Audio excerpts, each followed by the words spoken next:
কিয়ামতের আগে অবস্থা এমন হবে যে যাকে হত্যা করা হবে সে জানবে না কেন আমাকে হত্যা করা হলো, যারা হত্যা করবে তারাও জানবে না কেন এই বেটারে হত্যা করলাম। আজকে তো বেঁচে থাকা কঠিন, মরে যাওয়া সহজ হয়ে গেছে, ঠিক কিনা বলেন? আমি আপনি যদি একটু মুখ খুলি, মানুষের কথা বলি, মানবতার কথা বলি, দেশের পক্ষে কথা বলি, ইসলামের পক্ষে কথা বলি, দুর্নীতির বিরুদ্ধে বলি, ইসলাম বিদ্বেষীদের বিরুদ্ধে বলি, ভারতীয় আধিপত্যবাদের বিরুদ্ধে যদি বলি, তাহলে আমার জন্য বেঁচে থাকা কঠিন, মরে যাওয়া সহজ। যেমনটা হলো আমাদের হাদি ভাইয়ের ব্যাপারে। দুনিয়া থেকে চলে গেছে, কিন্তু কোটি কোটি মানুষের হৃদয়ের দোয়া সে পেয়েছে। আমি মনে করি সে সফল, সে ব্যর্থ না, সে মারা গিয়েও সফল, সে ইতিহাসের এক অংশ হয়ে গেছে। অথচ চিন্তা করে দেখুন, আজকে এই মানুষটার জীবনের নিরাপত্তা নাই। যারা হকের পক্ষে বলতেছে, দেশের পক্ষে বলতেছে, দেশের সার্বভৌমত্বের পক্ষে বলতেছে, ইসলামের পক্ষে বলতেছে, এদেশে তাদের বেঁচে থাকা কঠিন হয়ে যাচ্ছে, ঠিক কিনা বলেন? এই হত্যাকাণ্ড সময়ের সাথে সাথে বাড়তেছে, ব্যক্তিগত কারণে, পারিবারিক কারণে, সামাজিক কারণে, অর্থনৈতিক কারণে, রাজনৈতিক কারণে, প্রভাব প্রতিপত্তি বিস্তারকে কেন্দ্র করে নিজের ক্ষমতাকে পাকাপোক্ত করার জন্য পথ ক্লিয়ার করার কারণে একের পর এক হত্যাকাণ্ড আছে না নাই? অথচ চিন্তা করুন, আমরা মুসলমান, নবীজি বলেন সিবাবুল মুমিনি ফুসুকুন ওয়া কিতালুহু কুফর, মুমিনকে গালি দেওয়া ফাসিকি, হত্যা করা কুফরি। বলে এই হত্যা এমন পাপ, অন্যায়ভাবে একজন মুসলমানকে হত্যা করা, এটা গোটা পৃথিবীর মানুষকে হত্যা করার মতো এক পাপ। অথচ এই হত্যাকাণ্ড আমাদের কাছে সহজলভ্য হয়ে গেছে। রাসূল আকরাম সাল্লাল্লাহু আলাইহি ওয়াসাল্লাম জানিয়ে দেন, সিবাবুল মুমিনি ফুসুকুন ওয়া কিতালুহু কুফর, মুমিনকে গালি দেওয়া ফাসিকি, হত্যা করা কুফরি। হত্যা করা বহুদূর, গালি দেওয়া বহুদূর। আমরা যারা আছি, যারা শুনতেছি, করজোরে আপনাদের কাছে বলি, আপনি যদি মুমিন হন, ওয়াদাবদ্ধ হন, আমি আমার আরেক মুসলমান ভাইকে জাগতিক কোনো কারণে অন্যায়ভাবে কথার দ্বারাও কষ্ট দিব না। আরে ভাই, দল আলাদা আলাদা হোক, এটা একটা রাজনৈতিক সৌন্দর্য। সবাই যদি এক দলের হয়, যেমনটা পতিত সরকার চেয়েছিল, অতীতে যারা ছিল তারা কি চাইছে, সবাই আমার দলের হয়ে যাক, তাহলে রাষ্ট্র চলবে? কথা বলে না, রাষ্ট্র চলবে? রাষ্ট্র চলবে না। দল অনেক হবে, এটা একটা রাজনৈতিক সৌন্দর্য। এখন যে যে দল করুক, যে বিএনপি আন্দোলন করে, খেলাফত করে, যে যে দল করুক, যদি মুসলমান হয়, প্রত্যেক দলের সদস্য যারা, তাদের রব কে? নাকি প্রত্যেক দলের রব আলাদা আলাদা আছে? প্রত্যেক দলের সদস্য যারা, তাদের নবী কে? মুহাম্মাদুর রাসূলুল্লাহ সাল্লাল্লাহু আলাইহি ওয়াসাল্লাম।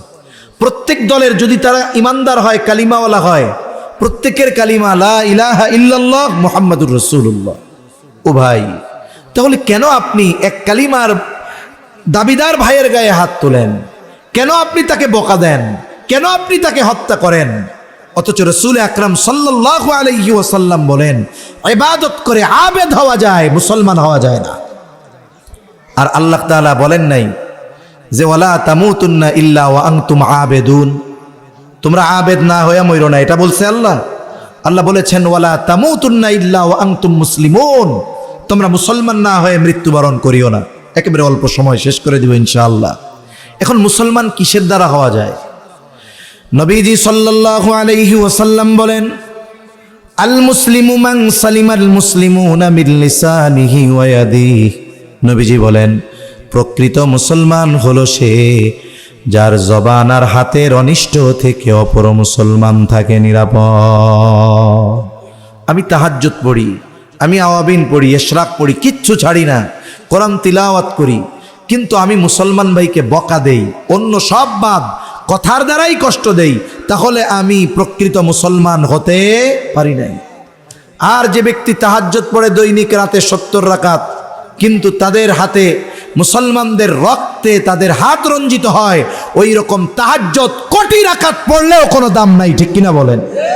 ভোর রাত্রে উঠে আমি জায়নামাজ খুঁজি, কিন্তু আমার প্রত্যক্ষ নির্দেশে মানুষের উপরে মরণঘাতী অস্ত্রের ব্যবহার হয়, আমার নির্দেশে হাজার হাজার কিশোর যুবককে প্রাণ দিতে হয়, শিশুকে প্রাণ দিতে হয়। আল্লাহর কসম, ওই রকম জায়নামাজ খোঁজা আর তাহাজ্জুদের দাম আল্লাহ তাআলার কাছে নাই। নবীজির কাছে দুইজন মহিলার ব্যাপারে খবর আসছে। বিসমিল্লাহির রহমানির রহিম।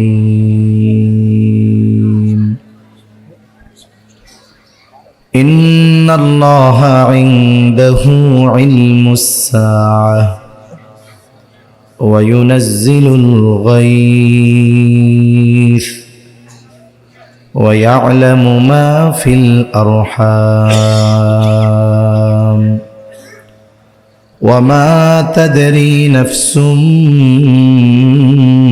ماذا تكسب غدا وما تدري نفس بأي أرض تموت إن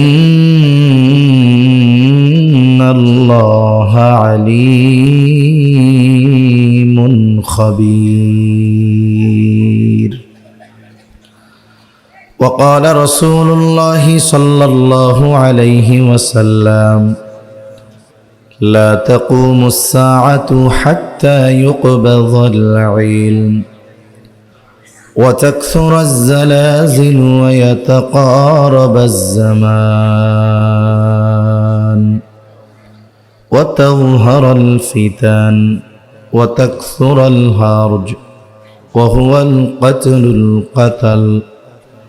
حتى يكثر فيكم المال فيفيض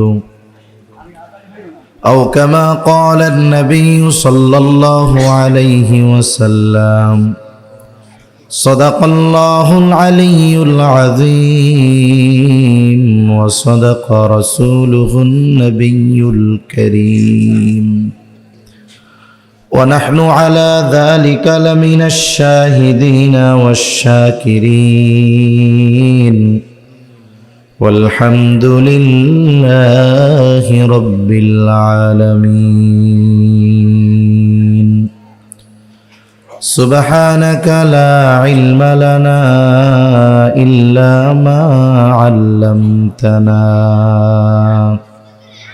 إنك أنت العليم الحكيم. اللهم صل على محمد وعلى آل محمد كما صليت على إبراهيم وعلى آل إبراهيم إنك حميد مجيد. اللهم بارك على محمد وعلى آل محمد كما باركت على إبراهيم وعلى آل إبراهيم إنك حميد مجيد. الحمد لله. ঐতিহ্যবাহী নারায়ণগঞ্জ জেলার অন্তর্গত সোনারগাঁও থানাধীন সুখের টেক ললাটি কুশাব বাঘরি কবরস্থান ইয়াসিন হাফিজিয়া মাদ্রাসা ও ইয়াতিমখানার উদ্যোগে 22তম 3 দিন ব্যাপী বার্ষিক ওয়াজ ও দোয়া মাহফিলের দ্বিতীয় দিবসের সম্মানিত শ্রদ্ধেয় সভাপতি ডক্টর মোহাম্মদ জিয়াউল হাসান, সভাপতি ইয়াসিন হাফিজিয়া মাদ্রাসা ও ইয়াতিমখানা।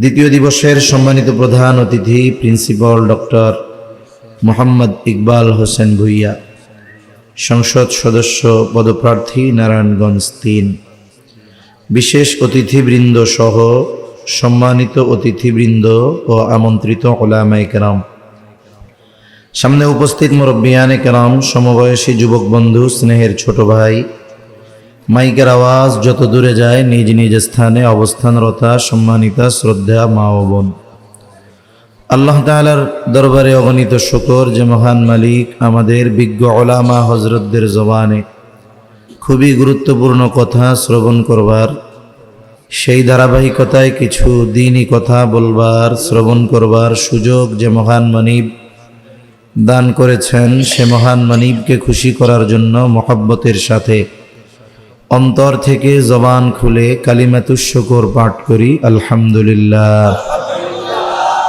অগণিত দুরূদ ও সালাম সৈয়দুল আম্বিয়া, আশরাফুল আম্বিয়া, খাতামুল আম্বিয়া, ইমামুল মুরসালিন, রহমাতুল লিল আলামিন, মুহাম্মাদুর রাসূলুল্লাহ সাল্লাল্লাহু আলাইহি ওয়াসাল্লামের উপর। সম্মানিত উপস্থিতি, বিজ্ঞ ওলামা হযরতগণ খুবই গুরুত্বপূর্ণ আলোচনা করেছেন। রেজাউল করিম আবরার ভাই আলোচনা করেছেন। আজকের মাহফিলের সম্মানিত সুযোগ্য প্রধান অতিথি সাহেব খুবই সুন্দর কথা অল্প সময়ের মধ্যে বলেছেন। আলহামদুলিল্লাহ, দেখে বোঝার উপায় নাই, সবাই বলবে একজন আলেম।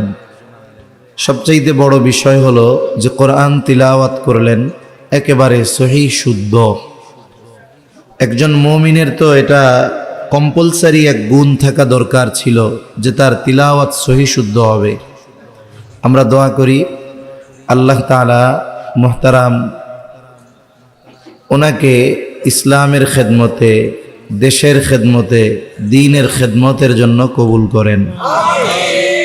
সম্মানিত উপস্থিতি, যেহেতু 3 দিনব্যাপী মাহফিল আগামী দিনও হবে, গতদিন আপনারাই শুনছেন, আগামী দিন আপনারাই শুনবেন। রাতও অনেক, 11টার কাছাকাছি।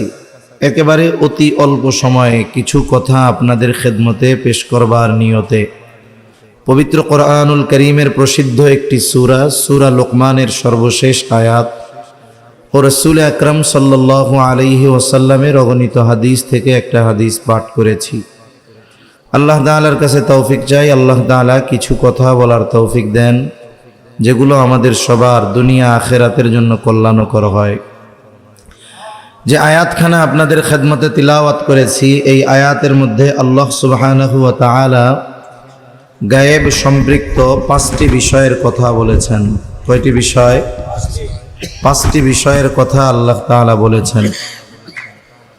আর আমাদের পরিচয় দিতে গিয়ে কোরআনুল কারীমের প্রথম ও সর্ববৃহৎ সূরা, সূরা বাকারার মধ্যে আল্লাহ তাআলা বলেন আল্লাযীনা ইউমিনুনা বিল গায়ব।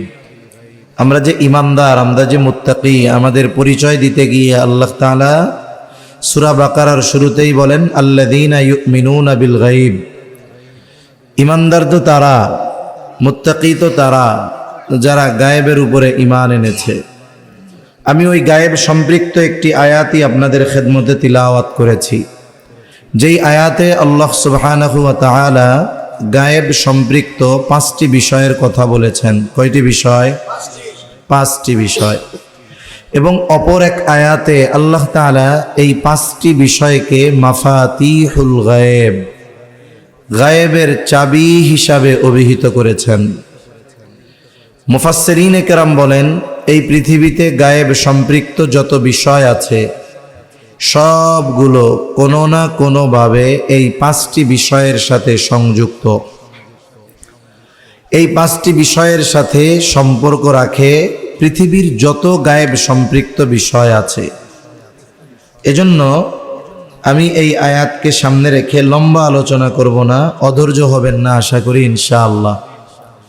তা আল্লাহ তাআলা এই আয়াতে বলেন ইন্নাল্লাহা ইনদাহু ইলমুস সাআহ।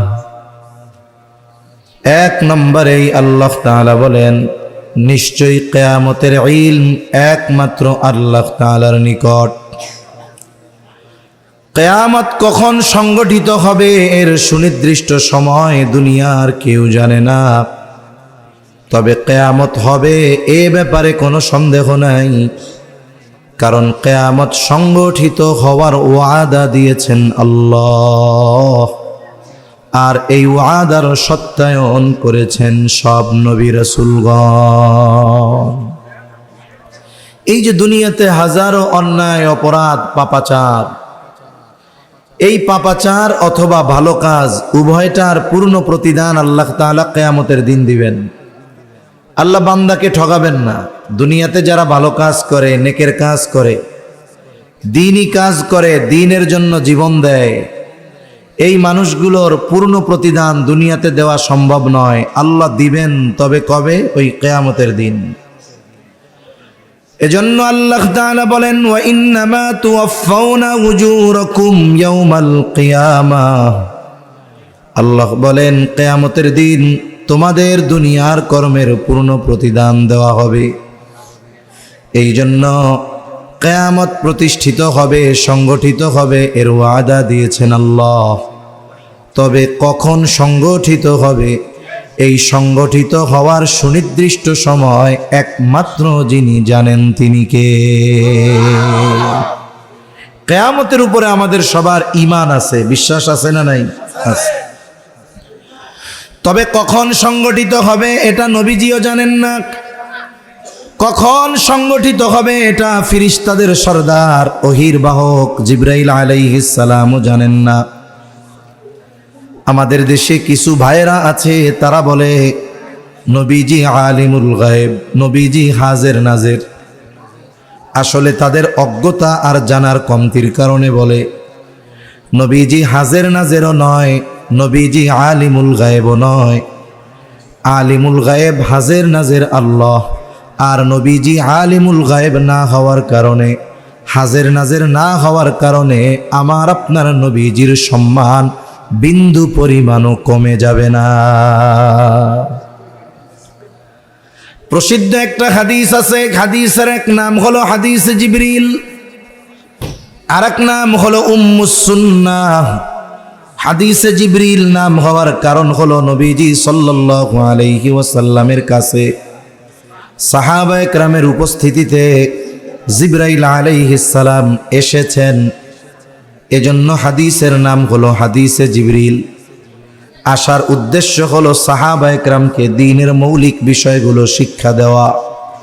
এই জন্য হাদিসের আর এক নাম হলো উম্মুস সুন্নাহ। এই হাদিসের মধ্যে জিবরাইল আলাইহিস সালাতু ওয়াস সালাম অনেকগুলো বিষয়ের প্রশ্ন করেছেন আমার আপনার নবীজিকে। নবীজি প্রশ্নগুলোর জবাব দিয়েছেন। প্রশ্নগুলার মধ্যে একটি প্রশ্ন ছিল, আখবিরনি আনিস সাআহ, কিয়ামত কখন সংগঠিত হবে? প্রশ্ন করতেছে রূহুল আমিন, জবাব দিচ্ছেন রাহমাতুল লিল আলামিন। প্রশ্ন করতেছে ওহীর বাহক, জবাব দিচ্ছেন ওহীর ধারক। এই প্রশ্নের জবাবে নবীজি বলেন, মাল মাসউলু আনহা বিআলামা মিনাস সাইল।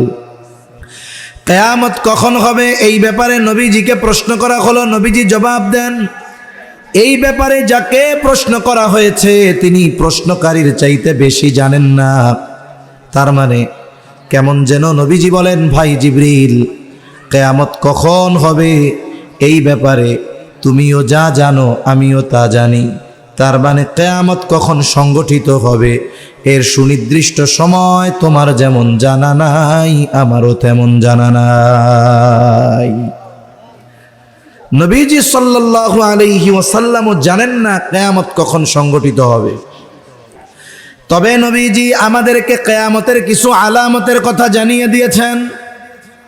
আমি আপনাদের খেদমতে একটা হাদিস পাঠ করেছি, যেই হাদিসের মধ্যে নবীজি সাল্লাল্লাহু আলাইহি ওয়াসাল্লাম 6টি বিষয়ের কথা বলেছেন। কয়টা বিষয়? একটু জোরে কন্যা, কয়টা? 6টি বিষয়ের কথা নবীজি বলেছেন।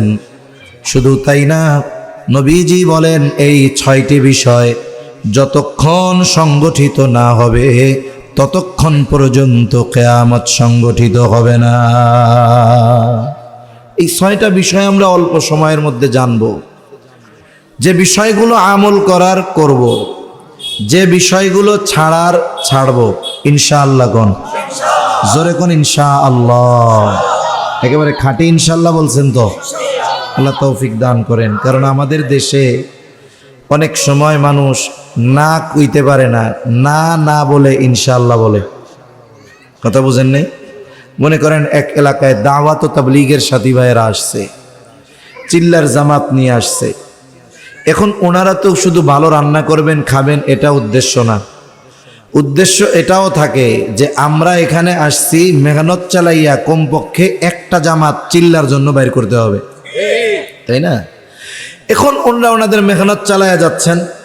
একদিন আসরের পরে গাছতে বের হইছেন, একজন আমির সাহেবের কাছে এসে খবর দিছে, আমির সাহেব ওই যে পাশে খেলার মাঠ আছে, ওই জায়গায় কিছু ছেলে পেলে আছে, ম্যাট্রিক পরীক্ষা দিছে, কোনো কাম কাজ নাই, দিনভর ঘুরে ফেরে খায় দায়, ওদেরকে যদি কোনো মতে ধরে এক চিল্লায় নেওয়া যায় তাইলে হয়তো কিছু পরিবর্তন হবে। আমির সাহেব তো এরকম লোকই খুঁজে। এবার আসরের পরে গিয়া উপস্থিত হয়েছে, ডাক দিছে, আসেন একটু 5টা মিনিট আমাদের সময় দেন। এবার বয়ান শুরু করছেন, খুব হৃদয়গ্রাহী ভাষায় আলোচনা করতেছেন যে আল্লাহ এই দুনিয়াতে আমাদেরকে বেহুদা পাঠান নাই, আল্লাহর রাস্তায় শুধুমাত্র টাকা পয়সা ধন দৌলত এগুলোই যে কোরবানি করতে হয় তা না, জান কোরবানি করতে হয়, মাল কোরবানি করতে হয়, এগুলোর সাথে সাথে সময়ও কোরবানি করতে হয়। তা অনেক সুন্দরভাবে বুঝায় ওনারে তাশকিল করছে, দিলটাও নরম হয়েছে যে তাইলে আপনার যেহেতু কাজ কাম নাই, 2 মাস ফ্রি আছেন, আপনি এক চিল্লার নিয়ত করেন, নাম লেখান। এত সুন্দর করে ওয়াজ করছে, ওই ছেলে মুখের উপরে না বলতে পারতেছে না যে না আমি যাব না, কিন্তু দিলের কথা হলো যাওয়ার মতো সুযোগ নাই, যাব না। কিন্তু এমন সুন্দরভাবে বলছে যে মুখে না বলতে পারতেছে না। এখন পাশের থেকে আর একজন কয়, যাস না যাস পরের কথা, আগে ইনশাআল্লাহ ক, নইলে কিন্তু আজকে খেলাধুলা শেষ। এখন ওকে ইনশাআল্লাহ ইনশাআল্লাহ, এখন বলল ইনশাআল্লাহ, আসলে অন্তরে কি এটা আছে? অন্তরে তো আছে না, মুখে কি বলছে? ইনশাআল্লাহ। এজন্য শব্দের ব্যবহার অনেক সময় উল্টাপাল্টা করার কারণে এটার ওজন আমরা নষ্ট করে ফেলি। ইনশাআল্লাহ তো এমন এক শব্দ, আল্লাহ তাআলা আমার আপনার নবীজিকে আমাদের জন্য শিক্ষণীয় হিসাবে এটা পাঠিয়েছেন। কাফেররা 3টা প্রশ্ন শিখে আসছিল ইহুদিদের কাছ থেকে। নবীজির কাছে প্রশ্ন করার পরে নবীজি বলছেন ঠিক আছে এটা আগামীকাল বলবো, ইনশাআল্লাহ বলেন নাই। এই বিষয়টাকে কেন্দ্র করে, এতে নবীজির ভুল হয়েছে পাপ হয়েছে তা না, কিন্তু এই বিষয়টাকে কেন্দ্র করে মুফাসসিরিনে কেরাম বলেন 15 দিন ওহী বন্ধ ছিল। আর জিবরাইল আলাইহিস সালাম এসে বলতেছে আল্লাহর কথা যে ওয়ালা তাকুলান্না লিশাইইন ইন্নী ফাইলুন যালিকা গাদা ইল্লা আন ইয়াশা আল্লাহ, আপনি কোনো বিষয়ের ব্যাপারে এমনটা বলবেন না এটা আমি আগামীকাল করব, বরং কি বলবেন ইনশাআল্লাহ আগামীকাল করব। তার মানে আমার ইচ্ছার কোনো কমতি থাকবে না, চেষ্টার কোনো কমতি থাকবে না। আমার ইচ্ছা আর চেষ্টার পরেও ওই কাজ সফল হবে না যদি আল্লাহ না চায়। তাহলে ইনশাআল্লাহ এরকম অবস্থায় বলতে হয়, কিন্তু আমরা নার বদলে বলি। তা সম্মানিত উপস্থিতি, আমরা এই কথাগুলো যেগুলো আমলের আমল করব, যেগুলো বাদ দেওয়ার দিব, কথাগুলো স্মরণ রাখব। তাহলে নবীজি বলেন 6টি বিষয় সংগঠিত না হওয়া পর্যন্ত কিয়ামত সংগঠিত হবে না। কয়টা বিষয়? 6টি বিষয়। عن أبي هريرة رضي الله تعالى عنه قال قال رسول الله صلى الله عليه وسلم لا تقوم الساعة حتى يقبض العلم। নবীজি সাল্লাল্লাহু আলাইহি ওয়াসাল্লাম বলেন ততক্ষণ পর্যন্ত কিয়ামত সংগঠিত হবে না যতক্ষণ না ইলম উঠিয়ে না নেওয়া হবে। তার মানে কিয়ামতের আগে আল্লাহ তাআলা ইলম উঠিয়ে নিয়ে যাবেন। কোন পদ্ধতিতে আল্লাহ তাআলা ইলম উঠিয়ে নেবেন, এই বিষয়টাকে সামনে রেখে আমাদের গ্রাম অঞ্চলে মানুষেরা এক সময় বলতো যে আল্লাহ তাআলা কিয়ামতের আগে কোরআন হাদিস উঠায় নিয়ে যাবে। তবে বাস্তবতা হলো এমনটা নয়, কোরআনও থাকবে, হাদিসও থাকবে, এরপরেও আল্লাহ ইলম কিভাবে উঠায় নিবে।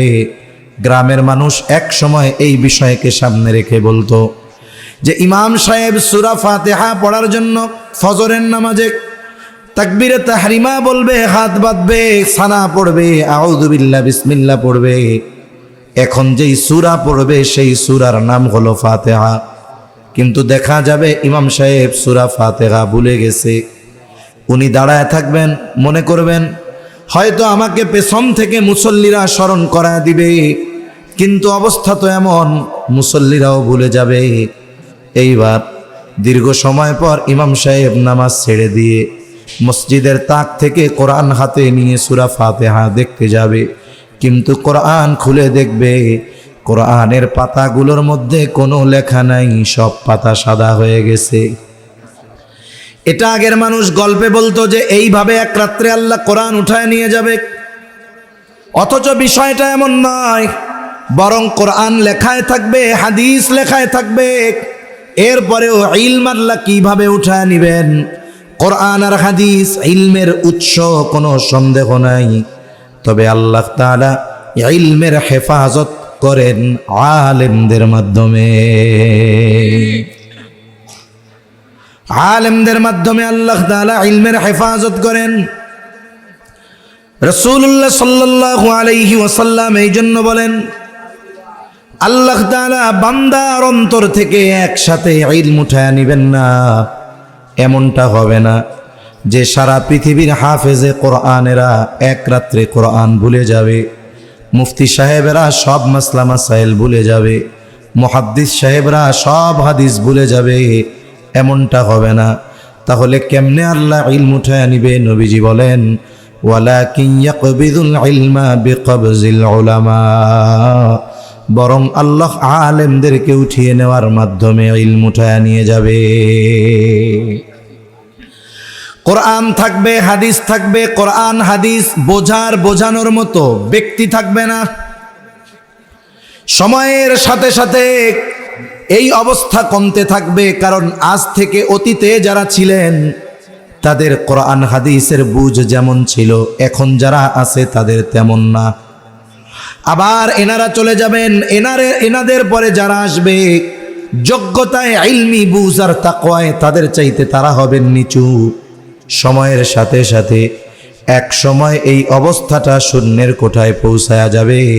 নবীজি বলেন, ওই সময়টাতে মানুষেরা জাহেলদেরকে ধর্মীয় নেতা হিসাবে গ্রহণ করবে, তাদের কাছে ফতোয়া জিজ্ঞাসা করবে, আর ওই জাহেল মন গড়া ফতোয়া দিয়ে দিবে। ফতোয়া জিজ্ঞাসাকারী আর প্রদানকারী উভয়ে পথভ্রষ্ট হয়ে যাবে। এজন্য কোরআন লেখায় থাকবে।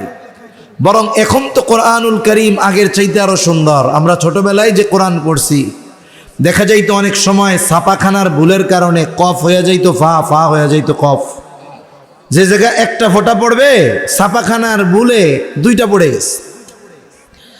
অথচ এখনের কোরআনগুলো কত সুন্দর, বাইন্ডিং করা, আবার কালার পেপার আলাদা আলাদা ভাবে কালার দেওয়া, বলে ওয়াজিব গুন্না হলুদ কালার, একফা গুন্না সবুজ কালার। পাতাগুলো নিউজ প্রিন্টের নয়, বলে এই পাতাগুলো পানিতে ভিজলেও কিছু হয় না।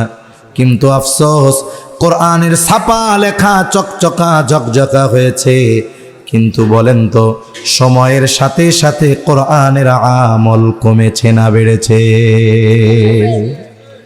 চাকচিক্যতা বাড়ছে, আমল কমছে।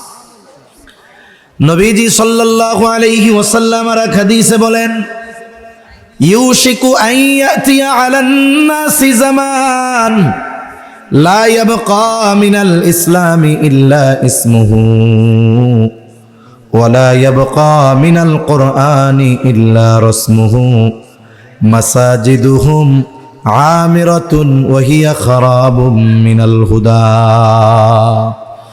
নবীজি সাল্লাল্লাহু আলাইহি ওয়াসাল্লাম বলেন, অচিরে এমন এক জামানা আসবে, এমন এক সময় আসবে যখন ইসলাম শুধু নামে থাকবে। মানুষকে যদি জিজ্ঞাসা করা হয় তোমার ধর্ম কি, তোমার দিন কি, বলবে ইসলাম।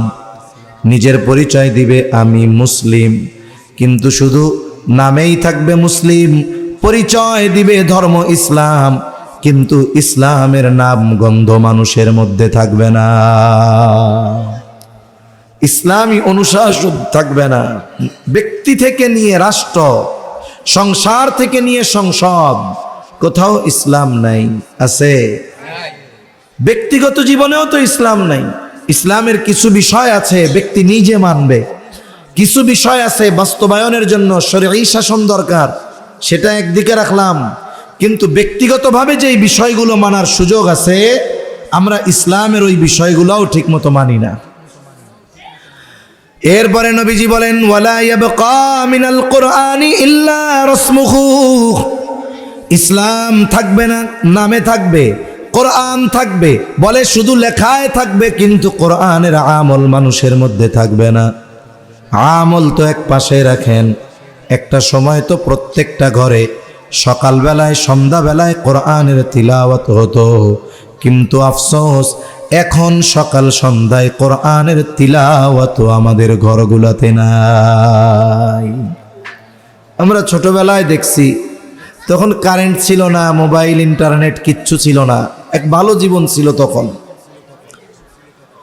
সকালবেলায় মানুষেরা তাড়াতাড়ি ঘুমায় যাইত এশার নামাজের পরপর, লম্বা ঘুম দেখা যাইত। সুবহে সাদিকের 1-1.5 ঘন্টা আগে মানুষের ঘুম ভেঙে যাইত।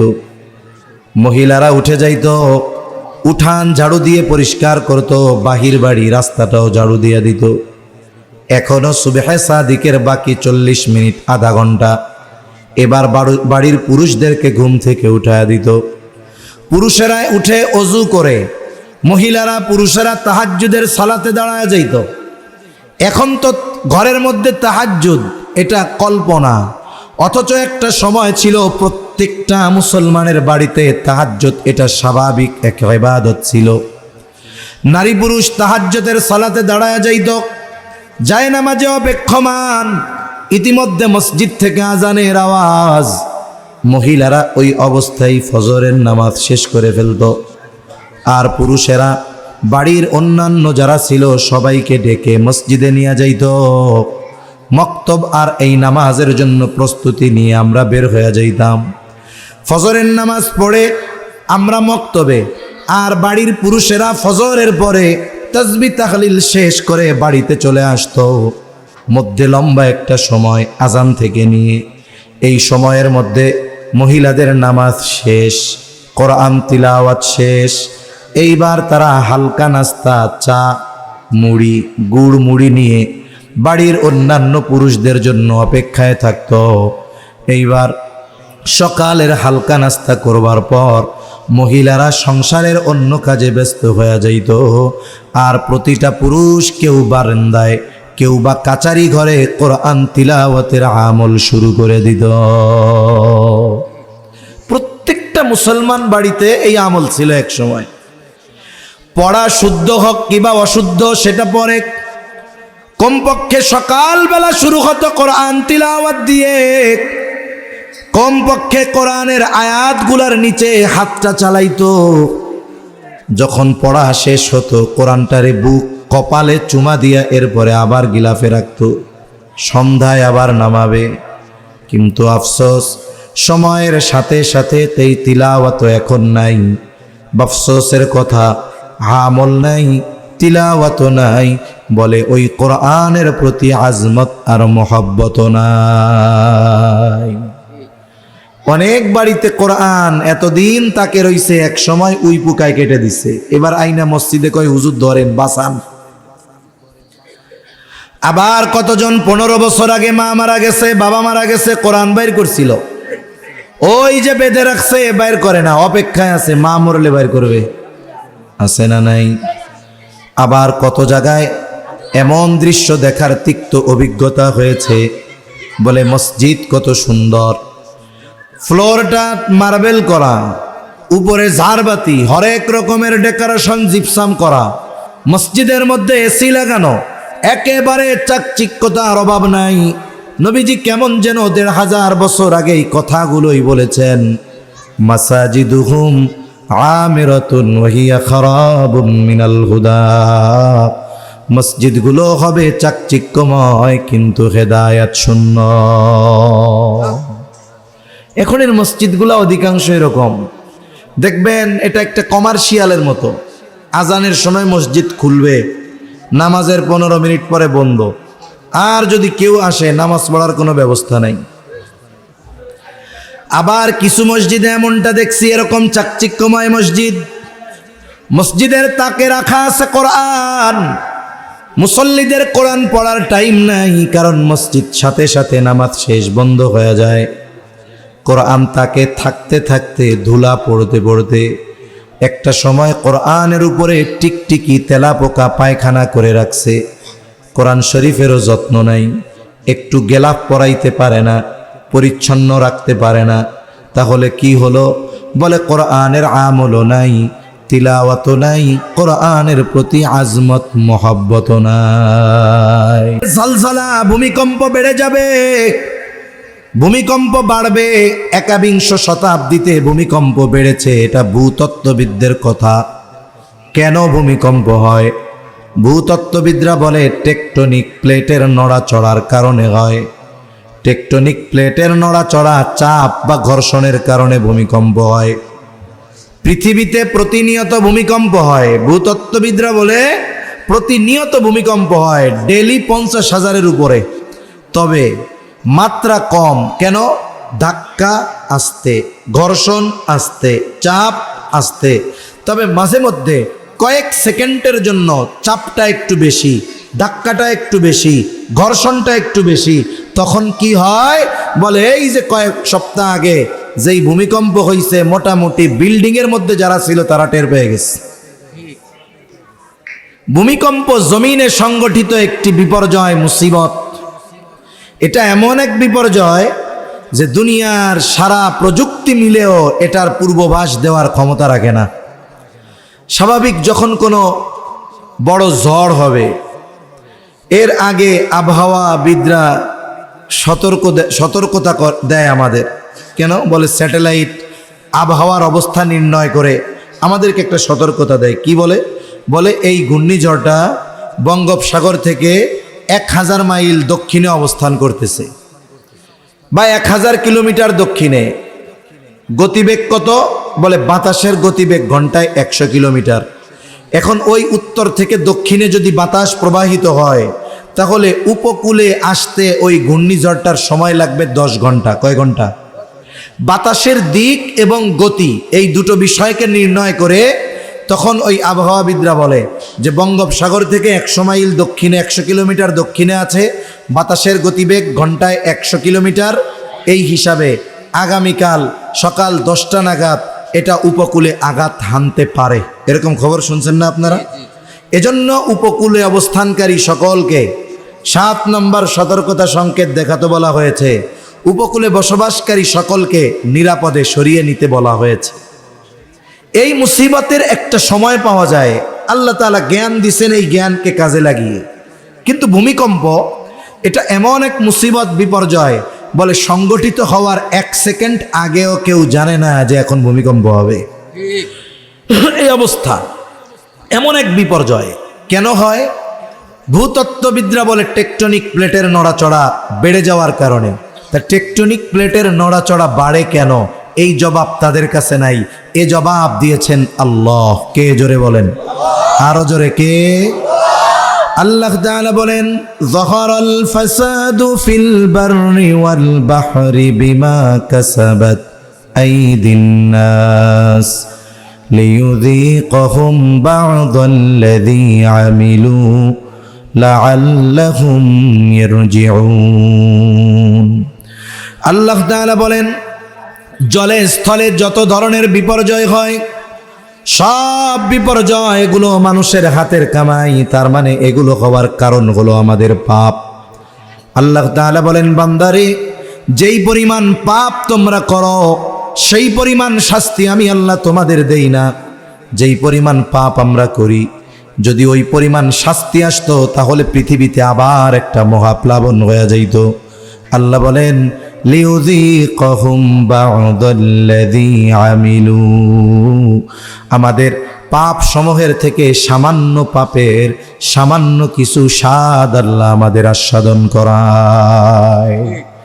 সামান্য পাপের শাস্তি আল্লাহ আমাদের আস্বাদন করান, এটা অতি সামান্য। তবে যেই শাস্তি আল্লাহ দেন, এটা আমাদেরকে মেরে ফেলার জন্য দেন না। কেন দেন? আল্লাহ তাআলা বলেন, লাআল্লাহুম ইয়ারজিউন, এই যে শাস্তি দেওয়া হয়, পানিতে কি হয়? বলে জলোচ্ছ্বাস হয়, সিডর হয়, আয়লা হয়, লায়লা হয়। স্থলে কি হয়? বলে ভূমিকম্প, ভূমিধস, অতিবৃষ্টি, অনাবৃষ্টি, অতি খরা। কেন হয়? আল্লাহ বলেন লাআল্লাহুম ইয়ারজিউন।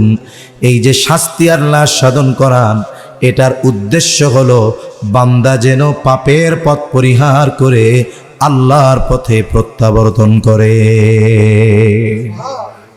যেমন একজন ছাত্র যদি অন্যায় করে, শিক্ষক তাকে শাস্তি দিল অন্যায়ের কারণে, বাবা শাস্তি দিল সন্তানকে অন্যায়ের কারণে। দেখা গেল শাস্তি দেওয়ার পরে ওই অন্যায় ছাড়ে নাই, আরো বাড়াইছে। ওই অন্যায় এখনো ছাড়ে নাই, আরো বাড়ছে। বলেন তো পরবর্তীতে ওই অন্যায়ের কারণে শাস্তির মাত্রা আগের চাইতে কম হবে না বেশি হবে? আল্লাহ তাআলা বলেন বান্দা কেন শাস্তি আস্বাদন করাইলাম? লাআল্লাহুম ইয়ারজিউন, যাতে করে তোমরা প্রত্যাবর্তন করো, পাপের পথ থেকে ফিরো, গুনার পথ থেকে ফিরো, শয়তানের পথ থেকে ফিরে যেন তোমরা আল্লাহর পথে চলে আসো, এই জন্য। কিন্তু বলেন তো 5.7 মাত্রার ভূমিকম্প হয়েছে, কি অবস্থা? আমি তখন ঢাকার মধ্যে, মনে হইতেছিল এখনই ছাদ আমার উপরে পড়ে যাবে। খাট কাঁপতেছিল, শোকেসগুলো বাড়ি খাচ্ছিল, বাহিরে মানুষের আর্তনাদ, চিৎকার, সব মানুষ ভয়ে বের হয়ে আসছে। মনে হচ্ছিল যেন কিয়ামত হয়ে গেছে, এমন এক অবস্থা। তাহলে আল্লাহ এই পরিস্থিতি কেন সৃষ্টি করলেন? যাতে আমরা আল্লাহর দিকে ফিরি। এখন বলেন তো এই ভূমিকম্প তো হলো, কিন্তু আমাদের মসজিদগুলোতে ফজরের নামাজে মুসল্লি বেড়েছে নাকি? আল্লাহ তো দিছিলেন যে মসজিদমুখী হও, এই জন্য। চায়ের দোকানে অহেতুক আড্ডা কমেছে নাকি? মানুষের উপরে জুলুম, অত্যাচার, এগুলো কমেছে নাকি? বলে না না, কিছুই কমে নাই, বরং আমরা তো দেখি আরো বাড়ে। তাহলে মনে রাখবেন 5.7 মাত্রার ভূমিকম্প যদি আমাকে মসজিদে না আনতে পারে, যদি আমাকে পাপের থেকে ফেরাতে না পারে, অপেক্ষায় থাকতে হবে এরপরে যেটা আসবে সেটার মাত্রা আগের চাইতে আরো বাড়বে। এজন্য ভূমিকম্প বাড়বে, কিয়ামতের আগে পাপাচার বাড়বে এজন্য। তবে হ্যাঁ, পাপের আধিক্যতা যখন হবে তখন ভালো মানুষ যারা পাপাচারে লিপ্ত নয় তারাও হয়তো ধ্বংস হয়ে যাবে। নবী যখন বলতেছিলেন এই কথা, সাহাবা একরাম বলেন ইয়া রাসূলুল্লাহ, আমাদের মধ্যে ভালো মানুষ থাকার পরেও আমরা ধ্বংস হয়ে যাব? ভালো মানুষ থাকবে এরপরেও ধ্বংস হব কেন? নবীজি বলেন পাপের আধিক্যের কারণে। তবে হ্যাঁ, যারা ভালো কাজ করে, নেকের কাজ করে, আল্লাহর পথে আছে, দ্বীনের পথে আছে, যদি পাপের আধিক্যর কারণে শাস্তি আসেও, মারাও যদি যায়, সে আল্লাহর কাছে বলতে পারবে আল্লাহ আমি নিজে ভালো কাজ করেছিলাম, আমার অধীনস্থদেরকে ভালো কাজের আদেশ করেছিলাম, আয় আল্লাহ আমার এই শক্তি ছিল না, ক্ষমতা ছিল না সমাজ থেকে পাপ দূর করা, রাষ্ট্র থেকে পাপ দূর করা, কিন্তু আপনি যতটুকু ক্ষমতা দিয়েছেন আমি চেষ্টা করেছি, হয়তো এই কারণে কিয়ামতে নাজাত পাওয়া যেতে পারে। এজন্য ভূমিকম্পের কারণ যেটা পাপ, আমাদের দ্বারা যেন এটা সংগঠিত না হয়, আল্লাহ তৌফিক দান করেন। 3 নম্বর নবীজি বলেন ওয়ায়াতাকারাবাজ জামান, কিয়ামতের আগে সময় সংকুচিত হয়ে যাবে। নবীজি আর হাদিসের মধ্যে বলেন কিয়ামতের আগে সময় সংকুচিত হবে। আখিরুজ জামানে এক যুগকে 1 বছরের মতো মনে হবে, 1 বছরকে মাসের মতো মনে হবে, মাসকে সপ্তাহের মতো মনে হবে, সপ্তাহকে দিনের মতো মনে হবে, দিনকে 1 ঘন্টার মতো মনে হবে, ঘন্টাকে মিনিটের মতো মনে হবে, আর মিনিটকে আগুনের স্ফুলিঙ্গ তথা সেকেন্ডের মতো মনে হবে। মুফাসসিরিন মুহাদ্দিসিন কেরাম বলেন এর দ্বারা উদ্দেশ্য হলো কিয়ামতের আগে সময় বরকত শূন্য হয়ে যাবে, সময় থেকে আল্লাহ বরকত তুলে নিবেন। এজন্য এখনো মনে হয় কালকে আগামীকাল জুমাবার না, আমার মনে হচ্ছে আমি 2 দিন আগে জুমা পড়াইছি। ঘন ঘন জুমাবার আসতেছে, সময় বরকত শূন্য হয়ে গেছে। কেন? জাস্টিস মুফতি তকি উসমানী দামাত বরকাতুহুমুল আলিয়া সময়ের মূল্যায়ন নিয়ে এক বয়ানে উনি বলেন, আমরা ছোটবেলায় স্কুলে পড়ছি, ভ্যালু অফ টাইম কম্পোজিশন ছিল ইংরেজিতে, সময়ের মূল্য। মাদ্রাসায় পড়ছি কিমাতুল ওয়াক্ত, সময়ের মূল্য। এই যে সময়ের মূল্য, সময়টা হলো রাবারের মতো। মনে করেন এটা 10 ইঞ্চি, কয় ইঞ্চি? একটু কথা কন, সজাগ আছেন? তাকবীর দেন তো, নারায়ে তাকবীর, আরো জোরে নারায়ে তাকবীর, মাশাআল্লাহ। এটা মনে করেন 10 ইঞ্চি, কয় ইঞ্চি?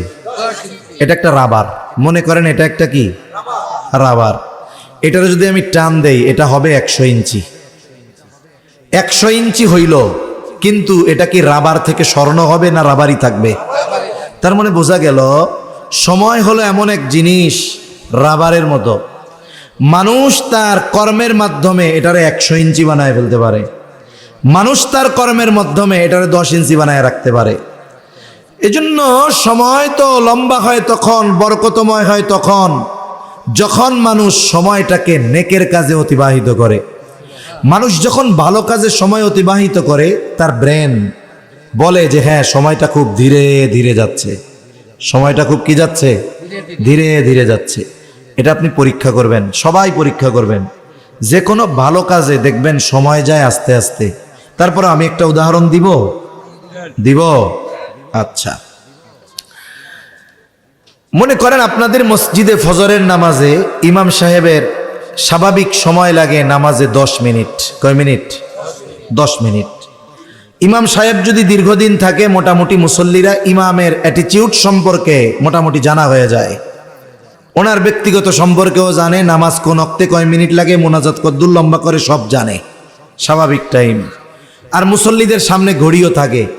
অনেক সময় মুসল্লি হয়তো হিসাবও করে যে হ্যাঁ 5:50 ফজরের নামাজে দাঁড়াইছে, প্রথম রুকুতে যায় উনি 5:54, তারপরে সব মিলিয়ে নামাজ শেষ হয় 6টায়।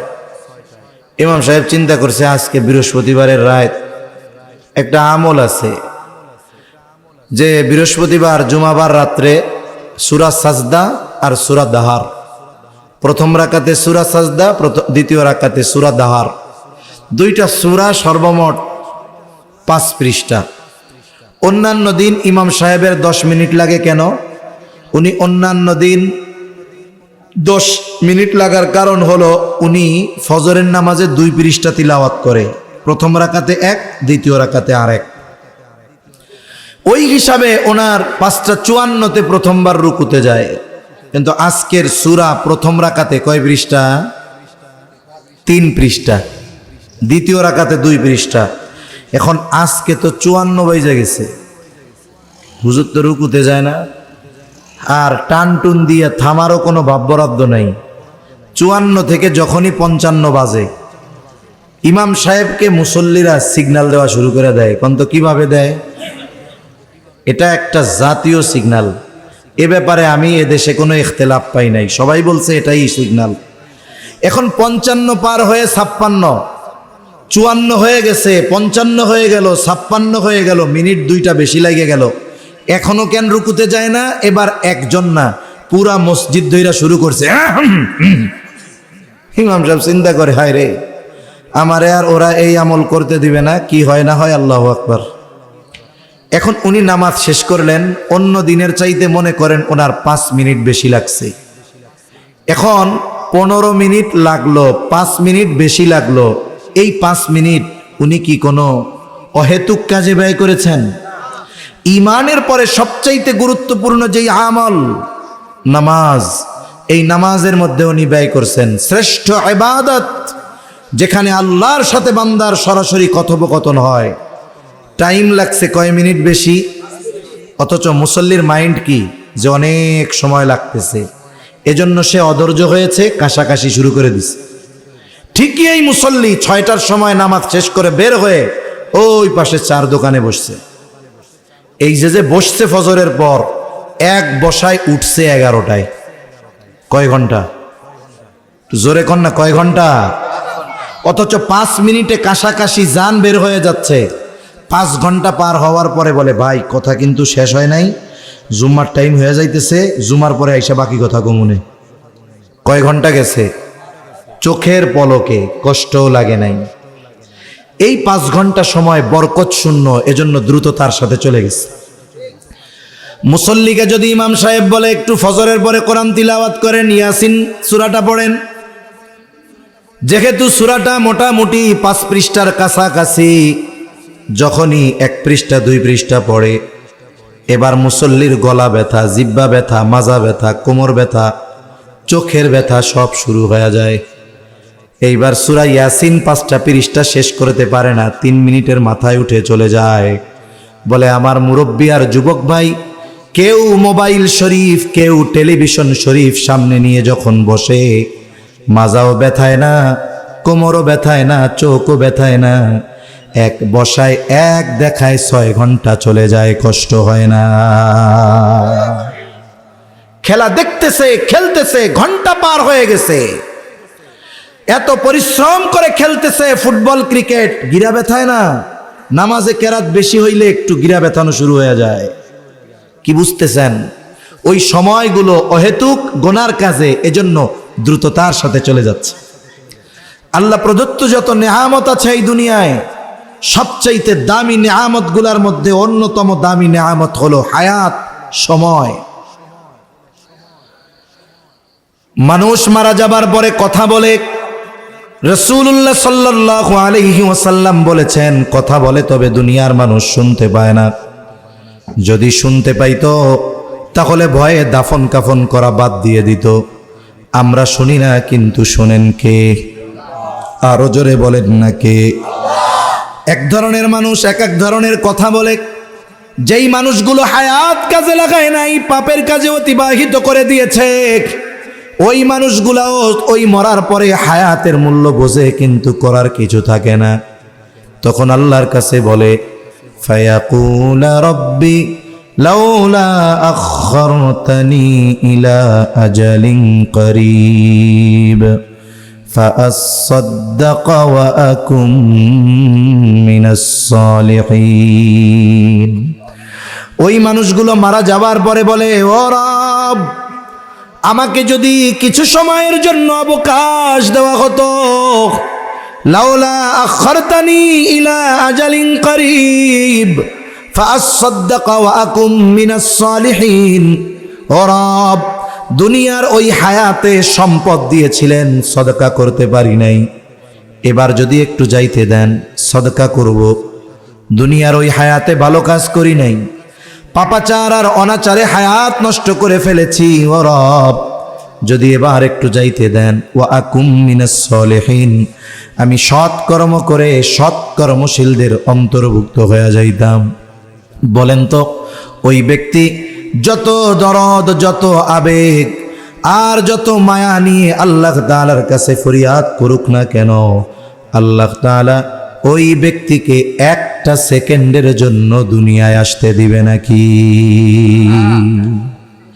একটু চিন্তা করা দরকার আমাদের, যে সবচাইতে আফসোস করবে ওই লোকগুলো হায়াতের ব্যাপারে। কি করলাম এই হায়াত, কিভাবে কাটিয়ে দিলাম এই হায়াত? এমন এক দামি নেয়ামত, সম্পদ, টাকা পয়সা হায়াত থাকলে উপার্জন করা যায়, কিন্তু বলুন তো, হায়াত না থাকলে টাকা উপার্জন করার সুযোগ আছে? সারা পৃথিবীর সব সম্পদ দিয়ে যদি কোনো মানুষের চেষ্টা করে যে আমি 10টা মিনিট হায়াত কিনবো, কেনা সম্ভব? জোরে বলেন, সম্ভব?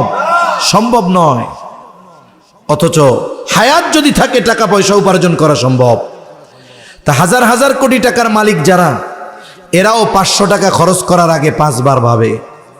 এখন বলুন তো, ওই 1000 কোটি টাকার চাইতে হায়াতের দাম কম না বেশি? তাইলে টাকা খরচ করার সময় এত হিসাব হয় যে কোন কাজে খরচ করতেছি। হায়াত খরচ করার সময় হিসাব করার দরকার আছে না নাই? এজন্য আমরা হায়াত ভালো কাজে কাটাবো, তাহলে হায়াতে বরকত দিবেন কে? আল্লাহ। জোরে বলেন, কে? কেননা এই হায়াত, এই সময়গুলোও কিয়ামতে আল্লাহর কাছে আমার আপনার পক্ষে অথবা বিপক্ষে সাক্ষ্য দিবে। সেজন্য সম্মানিত উপস্থিতি, কিয়ামতের আগে সময় বরকত শূন্য হয়ে যাবে, নিকটবর্তী হবে, এই কারণে যে পাপাচার, অহেতুক গুনার কাজগুলো বাড়বে। 4 নম্বরে নবীজি বলেন, ওয়াতাযহারাল ফিতান, কিয়ামতের আগে ফিতনা প্রকাশ পাবে। এখানে উদ্দেশ্য দাজ্জালের ফিতনা। নবীজি সাল্লাল্লাহু আলাইহি ওয়াসাল্লাম জানায় দেন এই উম্মতের জন্য সবচাইতে কঠিন ফিতনা হলো দাজ্জালের ফিতনা। উম্মতের প্রতি নবীজি বড় রহমদিল, আমল শিখিয়ে দিয়েছেন। নবীজি বলেন জুমার দিন সূরা কাহাফ যে তিলাওয়াত করবে আল্লাহ তাআলা তাকে দাজ্জালের ফিতনা থেকে হেফাজত করবে। এখন একজনের পুরা সূরা মুখস্থ নাই, তার জন্য 10 আয়াতের সুযোগ আছে। নবীজি বলেন যে ব্যক্তি জুমার দিন 10 আয়াত তিলাওয়াত করবে সূরা কাহাফের, আল্লাহ তাকে দাজ্জালের ফিতনা থেকে হেফাজত করবে। এখন মুসল্লি 10 আয়াতও পড়তে পারে না। ওই মুসল্লি যদি ইমাম সাহেবকে বলে হুজুর সূরা কাহাফের ফজিলতের কথা শুনলাম, আবরার ভাইও মনে হয় একটু বলছে, আবরার ভাইও বলছে, আমার হলো আরেকটা কথা বলা মূল উদ্দেশ্য, এই জন্য বলতেছি যে আপনি মুসল্লি পারেন না পড়তে, আপনি ইমাম সাহেবকে যদি বলেন হুজুর কোরআন শরীফ দেখাও পড়তে পারি না, মুখস্থও নাই, এখন আমলটা তো করা দরকার, পারি না, তো আপনি একটু তিলাওয়াত করে শোনায় দেন 10 আয়াত, 1 মিনিট 1.5 মিনিট লাগবে। কোন মসজিদের ইমাম সাহেব আছে যে মুসল্লি যদি আবদার করে সেই মুসল্লিরে বলবে যে না না 6 বছর ধরে বেতন বাড়ায় না, আবার সূরা কাহাফ শুনতে আইছি? এটা বলবে? কইব না। কিন্তু মুসল্লি যদি বলে ইমাম সাহেব আরো খুশি হবে। কেন? আমরা যদি যখন দেখি যে মসজিদে কাতারের সংখ্যা বাড়তেছে, মুসল্লিদের আমল বাড়তেছে, আল্লাহর কসম আমাদের অন্তরে ভালো লাগে, আমাদের মনে ভালো লাগে যে হ্যাঁ আমার মুসল্লির আমলের প্রতি আগ্রহী। ইমাম সাহেব স্বতঃস্ফূর্তভাবে মোহাব্বতের সাথে আপনাকে শুনিয়ে দিবে। 1 সপ্তাহ 2 সপ্তাহ 5 সপ্তাহ 10 সপ্তাহ শুনতে শুনতে এক সময় আপনি হাফেজ হয়ে যাবেন। এখন এই আমলটা বুজুর্গানে দিন বলেন অতি জরুরি আমল। কেন? দাজ্জাল তো আসবে, দাজ্জাল আসার আগে আরো অনেক ফিতনা আসবে, এর মাধ্যমে দাজ্জাল আগমনের ক্ষেত্র প্রেক্ষাপট তৈরি হবে। এই ফিতনাগুলোও বড় বড় ফিতনা। বুজুর্গানে দিন বলেন ওই সময়ও যারা সূরা কাহাফের আমল করবে ইনশাআল্লাহ, যেই আমলের মাধ্যমে আল্লাহ বান্দাকে দাজ্জালের মতো বড় ফিতনা থেকে হেফাজত করবে, বান্দা যদি ওই আমল অব্যাহত রাখে, দাজ্জাল আগমনের আগে যত ফিতনা আসবে ইনশাআল্লাহ এই আমলের বরকতে আল্লাহ ওই সমস্ত ফিতনা থেকে আমলকারীকে হেফাজত করবে। একের পর এক ফিতনা কিন্তু আস্তে আস্তে আসতেছে, এজন্য আমরা এই আমলটা খুবই গুরুত্ব দিয়ে করব। কোন কয় নম্বরটা কইছেন? ইনশাআল্লাহ। কয় নম্বরটা কইছেন? তালে তালে কইছেন নি? মানে তালে তালে ইনশাআল্লাহ বলছেন না দিল থেকে? আমি দিলের থেকে বললাম, চেষ্টা সর্বোচ্চ করব, তৌফিক আল্লাহ তাআলা। 5 নম্বর নবীজি বলেন ওয়াতাকসুরাল হারাজ, কিয়ামতের আগে হত্যাকাণ্ড বেড়ে যাবে। এই কথা যখন নবীজি বললেন, সাহাবায়ে কেরাম বলে ইয়া রাসূলুল্লাহ আমরা তো প্রতি বছর যুদ্ধের ময়দানে হাজার হাজার মুশরিকদের হত্যা করি, এটা কি হারজ? নবীজি বলেন না, এটা হারজ নয়। হারজের পরিচয় হলো হুয়াল কাতলুল কতল, এটা পারস্পরিক হত্যাকাণ্ড। নবীজি বলেন এক প্রতিবেশী অপর প্রতিবেশীকে হত্যা করবে, চাচা ভাতিজাকে হত্যা করবে, মামা ভাগিনাকে হত্যা করবে, তার মানে হারজ মুসলিম কর্তৃক অমুসলিমদের হত্যা অথবা অমুসলিম কর্তৃক মুসলমানদের হত্যা নয়, বরং হারজ হলো মুসলমানদের মধ্যে অভ্যন্তরীণ সংগঠিত হত্যাকাণ্ড। গোটা দুনিয়াতে মুসলমানেরা মাজলুম, কারো সন্দেহ আছে? এটাও যেমন বাস্তব, পক্ষান্তরে এটাও বাস্তব। যদি গোটা পৃথিবীতে দৈনিক 100 মুসলমান কাফেরদের মাধ্যমে হত্যার শিকার হয়, এর বিপরীতে দেখা যাবে গোটা পৃথিবীতে প্রতিদিন 1000-এর উপরে মুসলমান হত্যার শিকার হয়েছে আর এক মুসলমানের হাতে। তাহলে আমরা মাজলুম ঠিক, কিন্তু কাফেররা আমাদের যত হত্যা করে তার চাইতে আমরা আমাদের নিজেদের বেশি হত্যা করি। কিয়ামতের আগে অবস্থা এমন হবে যে যাকে হত্যা করা হবে সে জানবে না কেন আমাকে হত্যা করা হলো, যারা হত্যা করবে তারাও জানবে না কেন এই বেটারে হত্যা করলাম। আজকে তো বেঁচে থাকা কঠিন, মরে যাওয়া সহজ হয়ে গেছে, ঠিক কিনা বলেন? আমি আপনি যদি একটু মুখ খুলি, মানুষের কথা বলি, মানবতার কথা বলি, দেশের পক্ষে কথা বলি, ইসলামের পক্ষে কথা বলি, দুর্নীতির বিরুদ্ধে বলি, ইসলাম বিদ্বেষীদের বিরুদ্ধে বলি, ভারতীয় আধিপত্যবাদের বিরুদ্ধে যদি বলি, তাহলে আমার জন্য বেঁচে থাকা কঠিন, মরে যাওয়া সহজ। যেমনটা হলো আমাদের হাদি ভাইয়ের ব্যাপারে। দুনিয়া থেকে চলে গেছে, কিন্তু কোটি কোটি মানুষের হৃদয়ের দোয়া সে পেয়েছে। আমি মনে করি সে সফল, সে ব্যর্থ না, সে মারা গিয়েও সফল, সে ইতিহাসের এক অংশ হয়ে গেছে। অথচ চিন্তা করে দেখুন, আজকে এই মানুষটার জীবনের নিরাপত্তা নাই। যারা হকের পক্ষে বলতেছে, দেশের পক্ষে বলতেছে, দেশের সার্বভৌমত্বের পক্ষে বলতেছে, ইসলামের পক্ষে বলতেছে, এদেশে তাদের বেঁচে থাকা কঠিন হয়ে যাচ্ছে। ঠিক কিনা বলেন? এ হত্যাকাণ্ড সময়ের সাথে সাথে বাড়তেছে।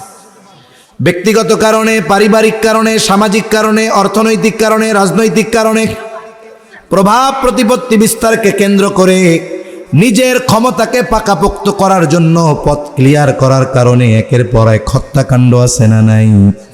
অথচ চিন্তা করুন, আমরা মুসলমান। নবীজি বলেন, সিবাবুল মুমিনি ফুসুকুন ওয়া কিতালুহু কুফর। মুমিনকে গালি দেওয়া ফাসিকি, হত্যা করা কুফরি। বলে এই হত্যা এমন পাপ, অন্যায়ভাবে একজন মুসলমানকে হত্যা করা, এটা গোটা পৃথিবীর মানুষকে হত্যা করার মতো এক পাপ। অথচ এই হত্যাকাণ্ড আমাদের কাছে সহজলভ্য হয়ে গেছে। রাসূল আকরাম সাল্লাল্লাহু আলাইহি ওয়াসাল্লাম জানিয়ে দেন, সিবাবুল মুমিনি ফুসুকুন ওয়া কিতালুহু কুফর। মুমিনকে গালি দেওয়া ফাসিকি, হত্যা করা কুফরি। হত্যা করা বহুদূর, গালি দেওয়া বহুদূর। আমরা যারা আছি, যারা শুনতেছি, করজোরে আপনাদের কাছে বলি, আপনি যদি মুমিন হন, ওয়াদাবদ্ধ হন, আমি আমার আরেক মুসলমান ভাইকে জাগতিক কোনো কারণে অন্যায়ভাবে কথার দ্বারাও কষ্ট দিব না।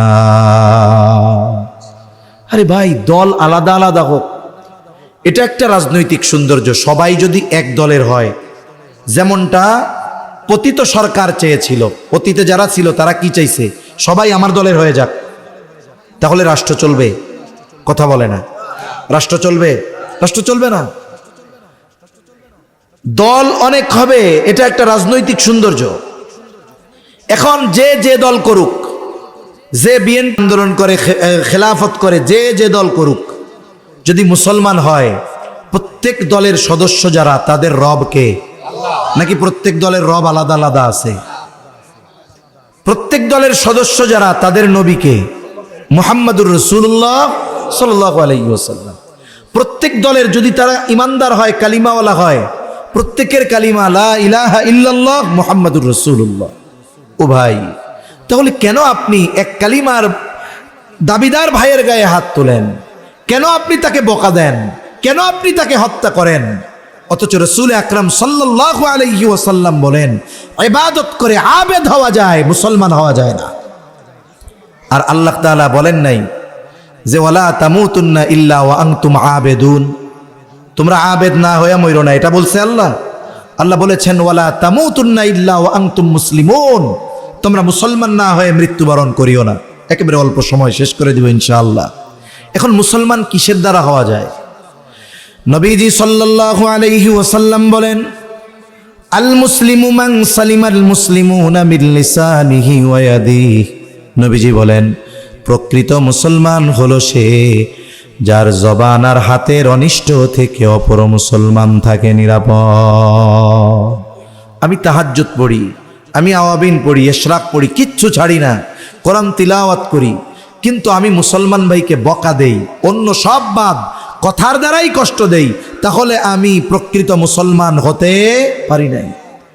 আর যে ব্যক্তি তাহাজ্জুদ পড়ে দৈনিক রাতে 70 রাকাত, কিন্তু তাদের হাতে, মুসলমানদের রক্তে তাদের হাত রঞ্জিত হয়, ওই রকম তাহাজ্জুদ কোটি রাকাত পড়লেও কোনো দাম নাই। ঠিক কিনা বলেন? ভোর রাত্রে উঠে আমি জায়নামাজ খুঁজি, কিন্তু আমার প্রত্যক্ষ নির্দেশে মানুষের উপরে মরণঘাতী অস্ত্রের ব্যবহার হয়, আমার নির্দেশে হাজার হাজার কিশোর যুবককে প্রাণ দিতে হয়, শিশুকে প্রাণ দিতে হয়। আল্লাহর কসম, ওই রকম জায়নামাজ খোঁজা আর তাহাজ্জুদের দাম আল্লাহ তাআলার কাছে নাই। নবীজির কাছে দুইজন মহিলার ব্যাপারে খবর আসছে। একজনের ব্যাপারে বলা হলো, ইয়া রাসূলুল্লাহ, এই মহিলা এমন কোনো আমল নাই করে না, কোনো আমল সে ছেড়ে দেয় না। ফরজ, ওয়াজিব, সুন্নতে মুআক্কাদা, নফল, আওয়াবিন, ইশরাক, চাষ্ট, আইয়াম বিজের সিয়াম, সোম বৃহস্পতিবারের রোজা, সকাল সন্ধ্যার জিকির আজকার, কোরআন তিলাওয়াত, মহিলা কোনো কিছুই ছাড়ে না। সারাদিন তারা ইবাদতে অতিবাহিত হয়। কিন্তু একটা সমস্যা, সে তার প্রতিবেশীর সাথে একটু খারাপ আচরণ করে। আরেকজন মহিলা বলে যা না করলে নয়, এর বেশি করে না। সারাদিনে শুধু ফরজ, ওয়াজিব, সুন্নাতে মুআক্কাদা, এর বাইরে নফল কোনো ইবাদত নাই, নামাজ নাই, তিলাওয়াত নাই, জিকির আজকার নাই, নফল কোনো রোজা নাই।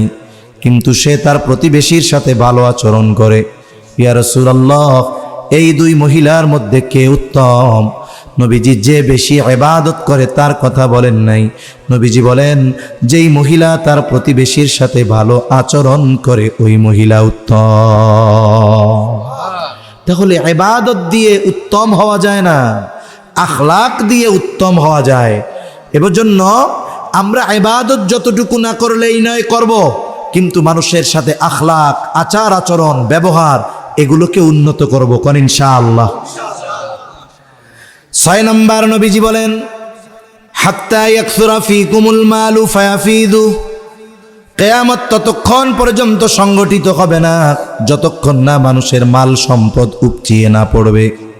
মুহাদ্দিসিনে কেরাম বলেন এই অবস্থা হবে ঈসা আলাইহিস সালামের পুনরাগমনের পর।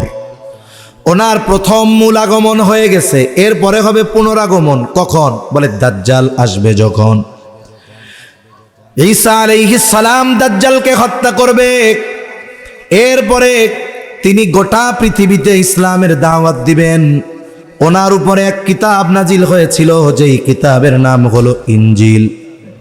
কিন্তু তিনি ইনজিলের দাওয়াত দিবেন না, উনি খ্রিস্ট ধর্মের দাওয়াত দিবেন না, তিনি কোরআনের দাওয়াত দিবেন, ইসলামের দাওয়াত দিবেন। ওনার সময় এই দাওয়াত গোটা পৃথিবীর আনাচে কানাচে ছড়িয়ে পড়বে। একজন ব্যক্তিও গোটা পৃথিবীর মধ্যে অমুসলিম থাকবে না। এমনটা হবে না দিলে একটা মুখে আর একটা, এমন না। একেবারে ইমানদার মুত্তাকি হবে, তার অন্তর আর জবানের সাথে মিল থাকবে। আর আল্লাহর ওয়াদা, ওয়ালাউ আন্না আহলাল কুরা আমানু ওয়াত্তাকাউ লাফাতাহনা আলাইহিম বারাকাতিন মিনাস সামাই ওয়াল আরদ। আল্লাহ তাআলা বলেন যদি ওই জনপদের অধিবাসীরা ঈমান আনে আর মুত্তাকি হয়ে যায়, আমি অবশ্যই তাদের জন্য আসমান আর জমিনের বরকতের দরজাগুলো খুলে দিব।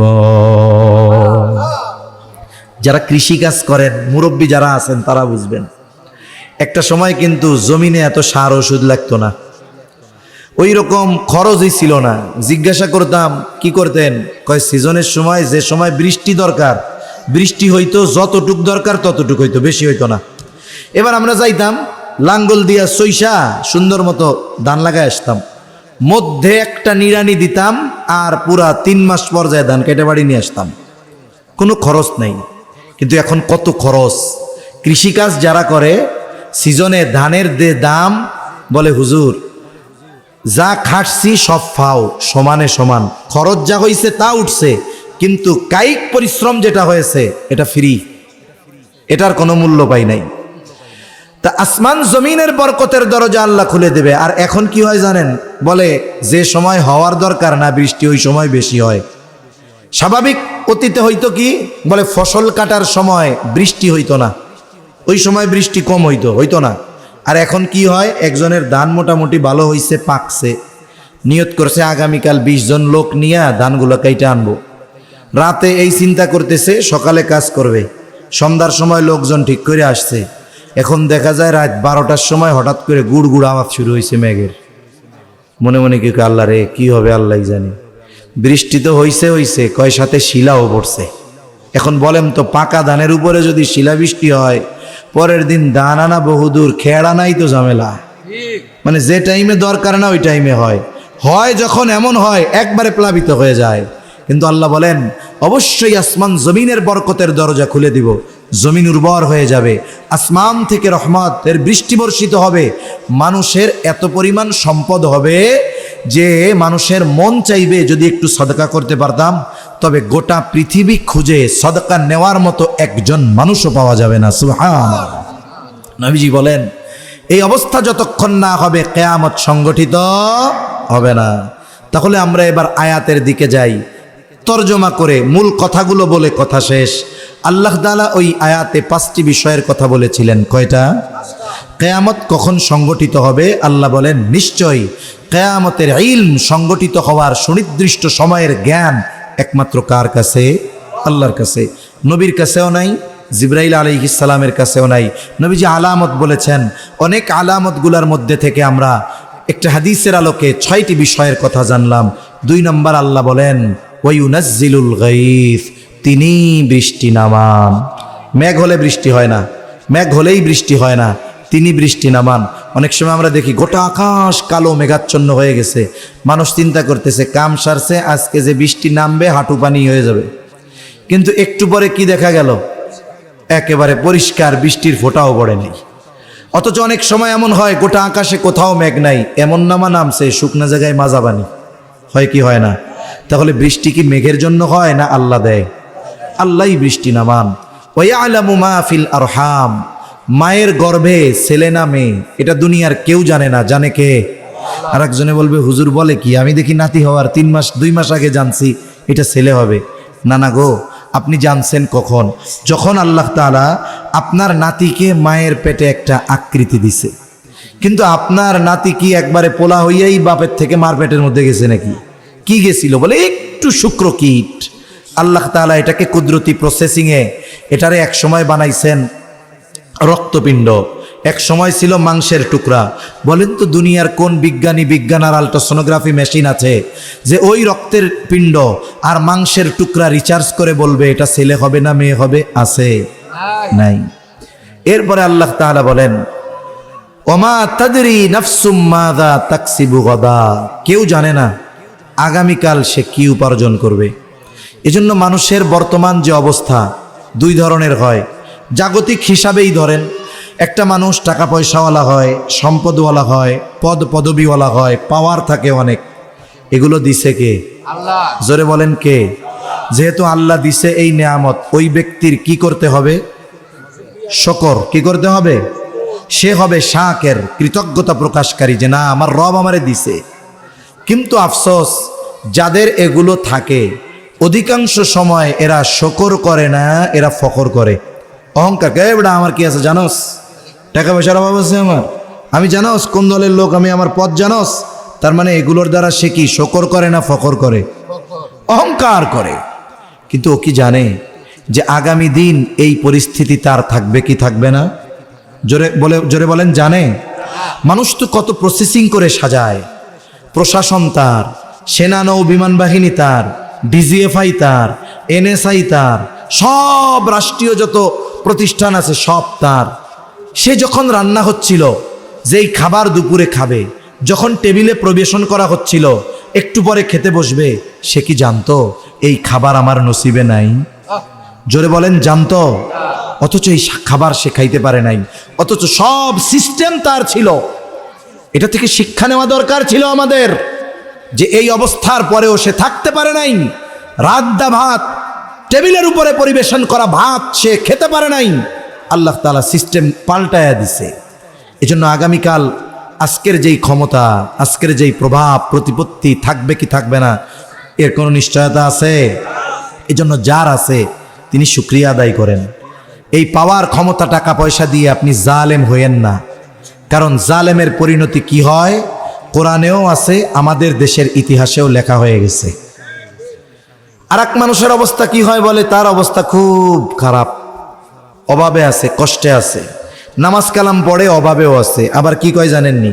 কয় আল্লাহ আপনি দুনিয়া আর কাউরে পান নাই, সব আমারই দেন, এই গরিব আমি, অসুস্থতা আমার, হলো না তো। আপনাকে আল্লাহ মুসিবত দিয়েছে, আপনি সবর করবেন। যার আছে শুকর, যার নাই সবর। সবরের সাথে সাথে দোয়া করেন, আল্লাহ এই পরিস্থিতি আমার জন্য কষ্টকর, আপনি আল্লাহ আমাকে এই পরিস্থিতি থেকে উত্তরণ করেন। কারণ সেও জানে না, আজকে হয়তো আল্লাহ তারে কষ্টে রাখছে, কালকে হয়তো তাকে সিংহাসনে বসায় দিতেও পারে। এরপরে আল্লাহ তাআলা বলেন ওমা তাদরি নাফসুম বিআইয়ি আরদিন তামুত, কেউ জানে না কোন জমিনে তার মৃত্যু হবে। আমাদের প্রত্যেকের মৃত্যুর সময় এবং স্থান সুনির্ধারিত। দেখুন আমরা কি আশা করেছিলাম, আমাদের হাদি ভাইয়ের গুলি লাগছে, আমরা দাবি করছি, সবাই বলছে যে বাংলাদেশ থেকে ঢাকা মেডিকেল থেকে এবার কেয়ারে নেওয়া হইল, সবাই দাবি তুলল উন্নত চিকিৎসার জন্য সিঙ্গাপুর নেওয়া হোক। আমরা আশা করছি সিঙ্গাপুর গেলে হয়তো তিনি আল্লাহ চাইলে ফিরে আসবে বেঁচে, কিন্তু কি হলো, ওই সিঙ্গাপুরের জেনারেল হসপিটালের ওই কেবিনে আল্লাহ তাআলা ওনার মৃত্যু লিখে রাখছিল, ওই জায়গায় ওনার মৃত্যু লেখা ছিল, এজন্য ওইখানে আল্লাহ ওনারে নিয়ে গেছে।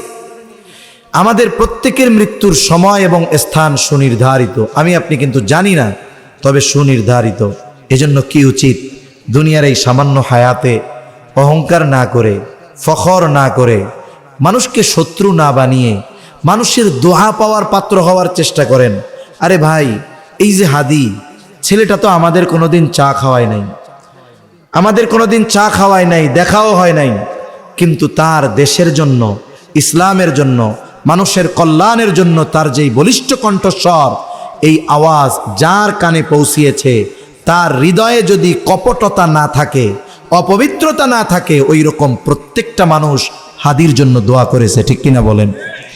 অনেক মায়েরা কান্না করেছে, অনেক বাবারা কান্না করেছে, অনেক মানুষ এমনও বলেছে আল্লাহ আমাকে নিয়ে যান, তাও ছেলেটারে ফিরায় দেন, আমারে দিয়ে তো দেশের কিছু হবে না, কিন্তু ওর কথা, ওর আওয়াজ, এর দ্বারা মানুষের কল্যাণ হবে, দেশের কল্যাণ হবে।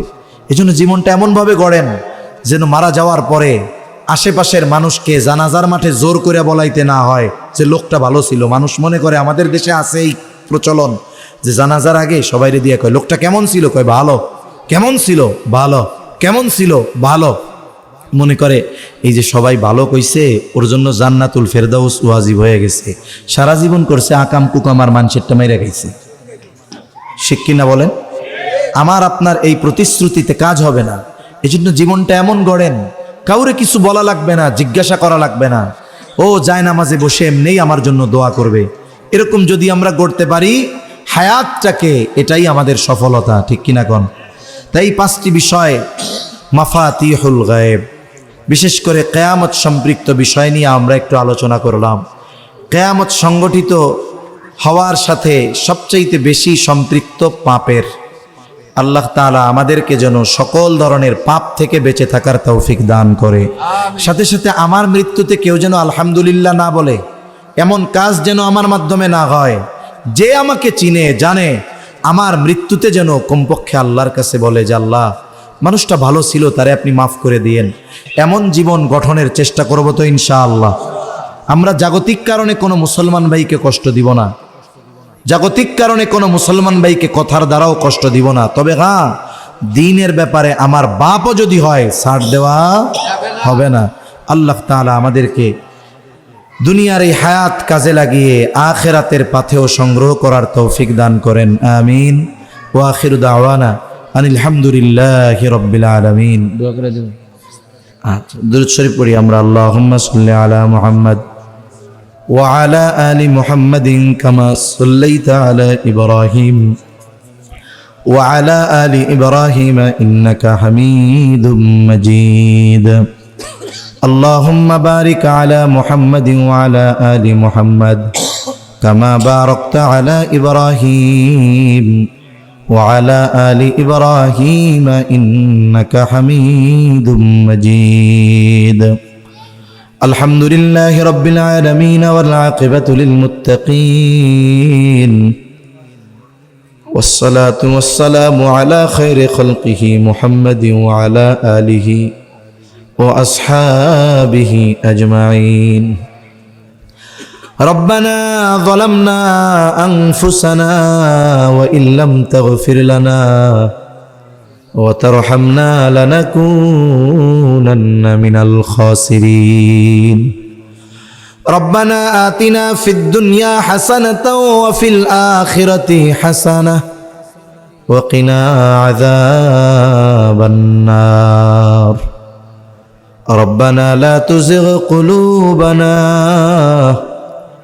بعد إذ هديتنا وهب لنا من لدنك رحمة إنك أنت الوهاب وأفوض أمري إلى الله إن الله بصير بالعباد حسبنا الله ونعم الوكيل نعم المولى ونعم النصير اللهم حاسبنا حسابا يسيرا اللهم حاسبنا حسابا يسيرا اللهم إنك عفو كريم تحب العفو فاعف عنا রব্বুল আলামিন গভীর রাত পর্যন্ত দিনই আলোচনার পর গুনাহ মাখা হাত আমরা তুলে ধরেছি।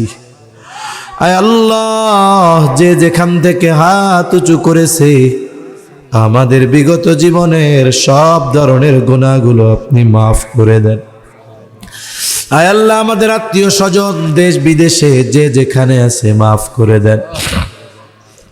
যারা দুনিয়া ছেড়ে চলে গেছে আল্লাহ মাফ করে কবরগুলো জান্নাতের টুকরো আপনি বানায়া দেন রব্বুল আলামিন। পাশে কবরস্থান, কত মানুষের আত্মীয় স্বজন মা বাবা শায়িত আছে আল্লাহ, সকল কবরবাসীর কবরগুলো জান্নাতের টুকরো বানায়া দেন।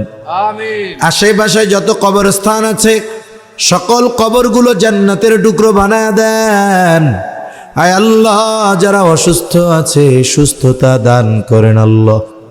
খাস করে মালিক জুলাই বিপ্লবের অন্যতম এক ব্যক্তি আয় আল্লাহ, সকলের প্রিয় হাদি ভাই জালেমের গুলিতে দুনিয়া থেকে বিদায় নিয়েছে আল্লাহ। ওনার শাহাদাতের তামান্না ছিল মালিক, ওনাকে আপনি শাহাদাতের মর্যাদা দান করেন রব্বুল আলামিন। উত্তম বিনিময় পরিবারকে দান করেন আয় আল্লাহ, ওনার পরিবারকে ধৈর্য ধারণের তৌফিক আল্লাহ দান করেন রব্বুল আলামিন।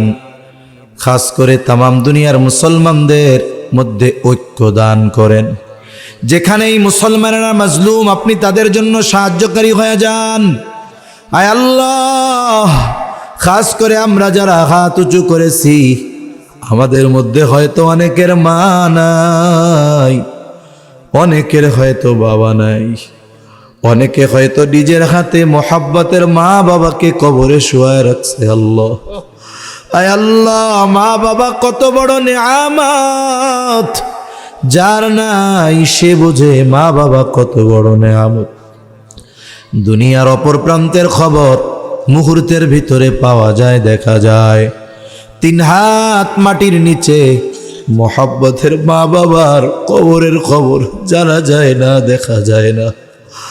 আয় আল্লাহ, গুনার কারণে যদি কারো মা বাবার কবরে আযাব হয়, আমাদের মধ্যে যাকে পছন্দ, যার আমল পছন্দ, তার আমলের ওসিলায় ওই মা বাবার কবরের আযাব আল্লাহ মাফ করে দেন, কবরগুলো জান্নাতের টুকরো বানায়া দেন।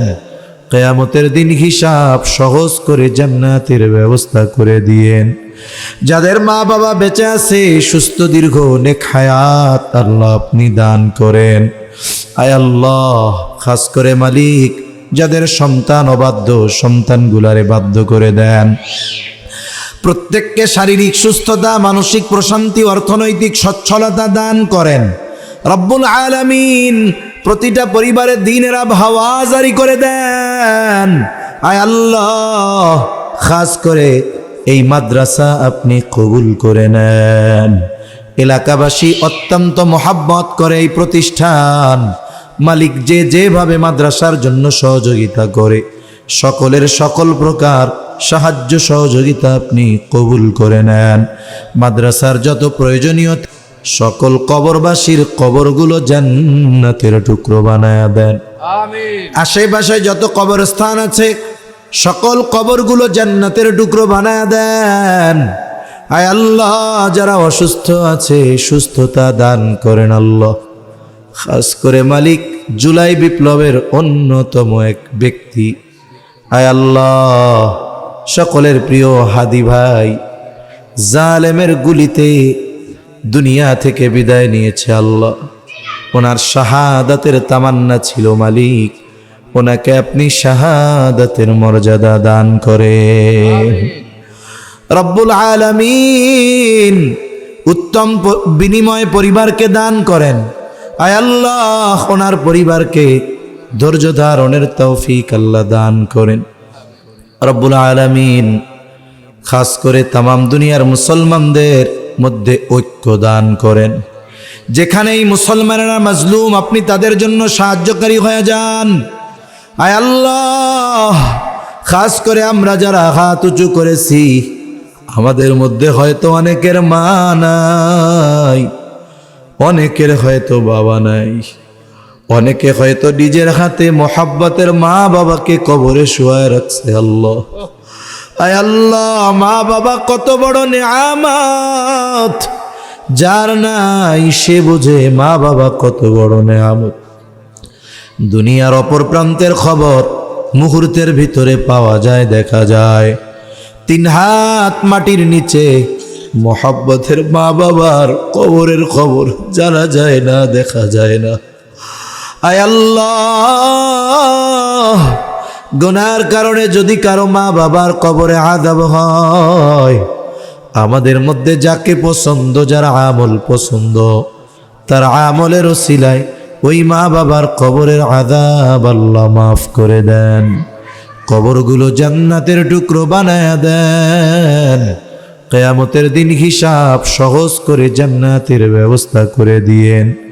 যাদের মা বাবা বেঁচে আছে সুস্থ দীর্ঘ নেক হায়াত আল্লাহ আপনি দান করেন আয় আল্লাহ। খাস করে মালিক যাদের সন্তান অবাধ্য, সন্তানগুলারে বাধ্য করে দেন। প্রত্যেককে শারীরিক সুস্থতা, মানসিক প্রশান্তি, অর্থনৈতিক সচ্ছলতা দান করেন রব্বুল আলামিন। প্রতিটা পরিবারে দ্বীনের আবহাওয়া জারি করে দেন আয় আল্লাহ। খাস করে এই মাদ্রাসা আপনি কবুল করে নেন। এলাকাবাসী অত্যন্ত মহাব্বত করে এই প্রতিষ্ঠান। মালিক যে যেভাবে মাদ্রাসার জন্য সহযোগিতা করে, সকলের সকল প্রকার সাহায্য সহযোগিতা আপনি কবুল করে নেন। মাদ্রাসার যত প্রয়োজনীয়